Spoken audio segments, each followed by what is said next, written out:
All right. Good morning, everybody. Joe Van Doren here, and welcome to our Virtues Pick for this morning. It's Friday. We're very excited. Looking forward to a weekend. So, we have a great word this morning, and one that we'll all appreciate, and that is cleanliness. And we're going to look at it from a couple of different ways. But let's read the description first, and it goes like this: Cleanliness is treating our bodies with respect and care by keeping ourselves clean, fresh, and healthy, eating pure foods, and breathing fresh air. We strive to keep our spirit clean and our mind clear. We rid ourselves of habits that do not serve our dignity. We think and speak in ways that honor others and ourselves. Cleaning up our mistakes gives us a fresh start. We forgive. We cleanse our hearts of negativity. We do our part to care for the earth.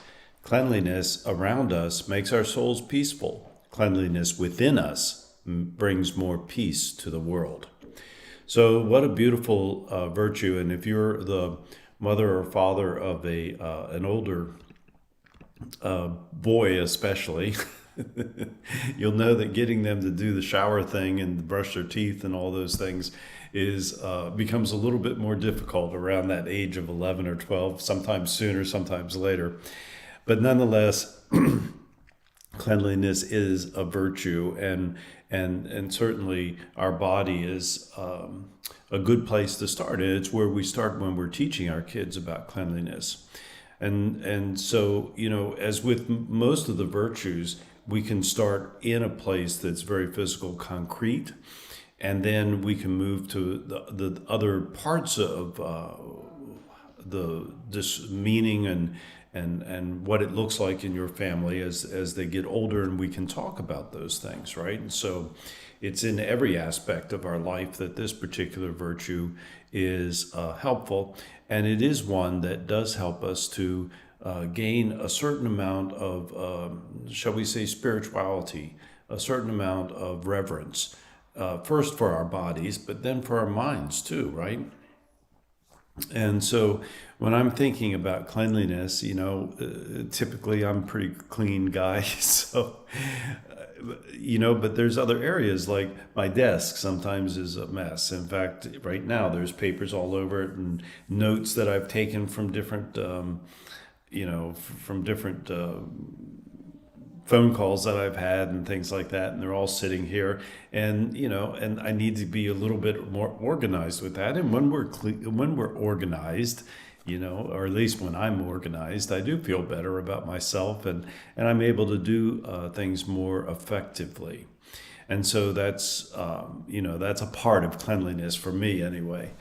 And and then we have that other part of cleanliness where we talk about, how do we speak? What is the language that we use? Is the language and the words that we use ones that are upbuilding and uplifting to others, that bring joy to others? Or are we using, or do we use language that is rough, shall we say, or has connotations to it that or really go beyond what the meaning of that we were trying to put out there. And so, it's just one of those areas, and I find myself at times, using language that, I wish I hadn't used, but I was trained pretty well. Like when we had the martial arts school, obviously, I was very, very careful about the language that I used, and not just harsh words or curse words and things like that, but also in harsh words, and the way I used that language so that things were positive for the students. And that's one of those areas that most of us can continue to work on. So as I look at cleanliness today, I'm really thinking about it from that viewpoint of how can I make sure that I've cleaned up my language, and how do I clean up my mind, and so that I get rid of negative thoughts, and I have more positive ways of looking at things. Because when we do that, then we're able to really, help ourselves be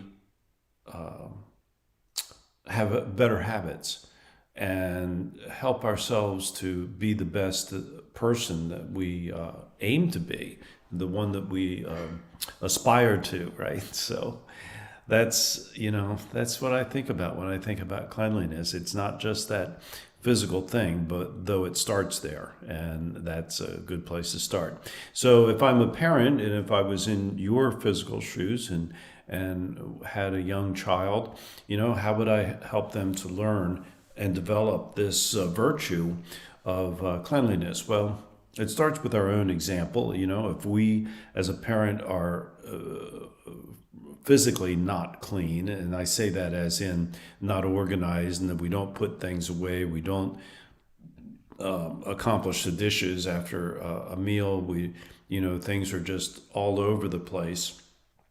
And then a child learns that that's the way that things are, and that's the way it can be and should be, or whatever. And so it's little simple things like making your bed in the morning, or things, putting your toys away when you're done with them, are ways that we begin the process of talking about this practice of cleanliness. And then we can grow from that, where we can talk about cleansing our mind of negative thinking, and we can stay on top of helping our children remain in that positive state, and to know how to recognize when they're having a negative thought, and so that they can clear that up. Those are all those little steps that we can work with, and so I just encourage parents, as you're working with your child, don't be afraid to use the words, the virtue words, with your child, because they'll identify with that so much easier than they will if you simply put down a command to do this or to do that. If you can tie that into the virtue that you're looking for, the virtue that you're looking to draw out of them, it helps them to see that they have that virtue inside of them. And so we acknowledge them when they demonstrate cleanliness and they do something maybe even without being told, or even if they've been told or asked to do something and we see that they've done it, then you can just remind them that that was a practice of cleanliness, that they just demonstrated that virtue. And so, that's how we get them thinking about virtues and thinking about intrinsic motivation to be their best. And that's the beginning of it. So we'll discuss that in more detail at another time. But right now, let's just think about cleanliness today and all the different aspects of it, and how it can help us to be our best selves. So thank you very much for being here this week. Saturday and Sunday, we'll put the virtue up on Facebook. And until Monday morning, and until next time, keep practicing the virtues and the 4 C's of successful families. And they are clarity, communication, consistency, and community. Until next time, bye.